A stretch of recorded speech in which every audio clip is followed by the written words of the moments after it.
Hi friends, welcome to our channel. இப்போ நம்ம என்ன செய்ய போகிறோம் பார்த்தீங்கன்னா, கலரில் செய்யலாம், கோதுமை மாவில் கலரில் செய்யலாம். ஓகேவா, வாங்க பார்க்கலாம். வீடியோக்குள்ள போகலாம். 1/2 kg கோதுமை மாவு எடுத்துக்கேன் ஃப்ரெண்ட்ஸ்.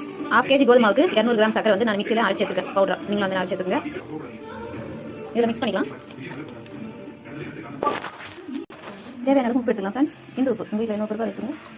தண்ணியில் கரைச்சி அப்புறம் மிக்ஸ் பண்ணி பண்ணிடலாம் ஃப்ரெண்ட்ஸ். 1/2 hour ஊறினதுக்கப்புறம் நம்ம வந்து சப்பாத்தி மாதிரி தேய்ச்சி எடுத்து கட் பண்ணி எடுத்து எண்ணெயில் போடணும் ஃப்ரெண்ட்ஸ். எண்ணெய் ஊற்றி கடையில் வச்சுக்கேன். எண்ணெய் சூடானே அது போடுறேன். போடுறது இப்படி கொஞ்சம் மேலே வரணும். அப்போ தான் கரெக்டாக எண்ணெய் பழமா.